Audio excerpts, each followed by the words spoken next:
No, Well, Reno. we went from Reno back to Washington. No. Yeah, Yes, we did. about 1940. That's right. And Eddie had gone down to the Citadel, Mm-hmm. and Louis was stationed at Fort Belvoir then.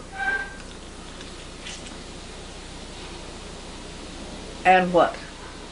Well, we stayed on T Street for about 6 months. Yes, Margaret let us rent her little house on T or P? T. T Street. Until we could get quarters down to Fort Belvoir. And you went to Western High School. Right. And Eddie was at the Citadel. And Catherine was in Western. Right. And then we went down to Belvoir, got a set of quarters down there and moved in. Quarters 31. Uh-huh. It's such a nice place to live. And at the end of, you want to tape this part of our lives? Oh, sure. If you want to. Well, Eddie, at the finish of his freshman year, it had been pretty hard on him down there. That's a plebe year. Huh? Plebe year. His plebe year. Yeah. And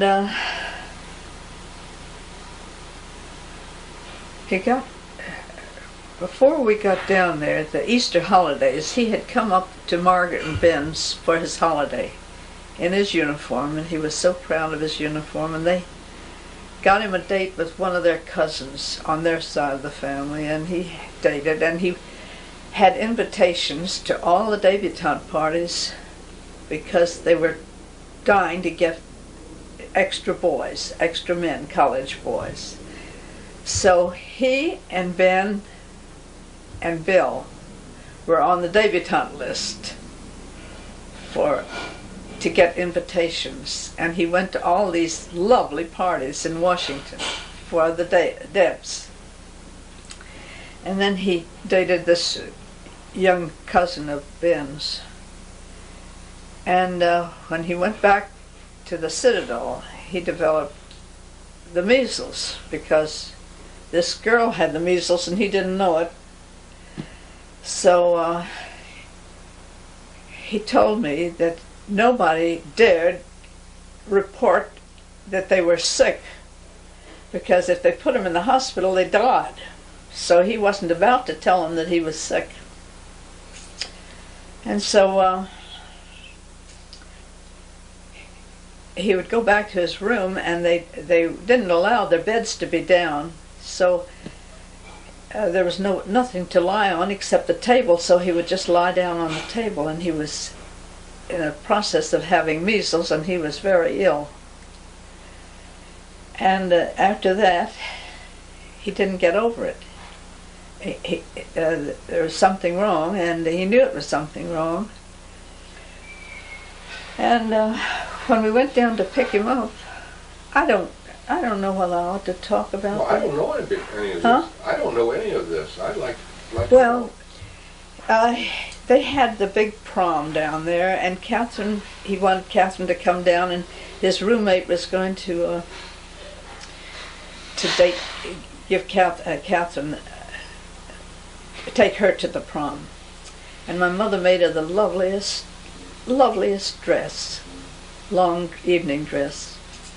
And we went down, and we stayed in the hotel down there, and we went over to see the men parade, just as they would at June week at West Point. It was very much like pattern after West Point.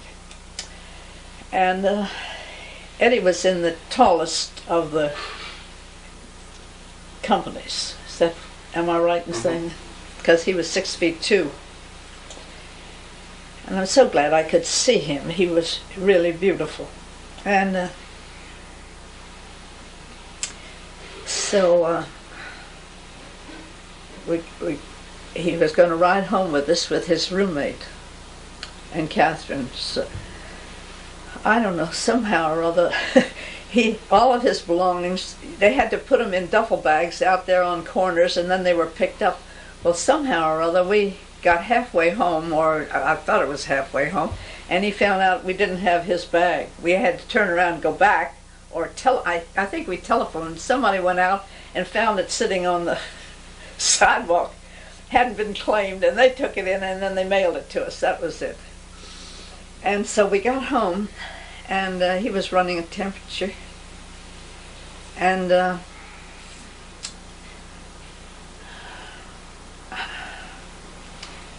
I just don't think I can talk about this. Okay.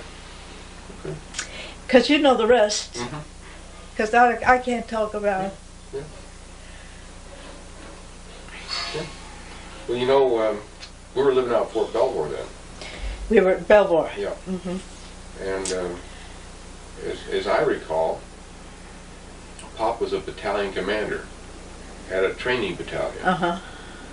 and was the best battalion commander of all the battalion commanders. You remember that? No. Yeah. And as a result of being, and the reason he was the best is because he'd had all this National Guard training. Yeah. Yeah. Remember? Mm-hmm. And so he was the only, all the rest of the officers all they'd had was Civil Works, Uh-huh. experience.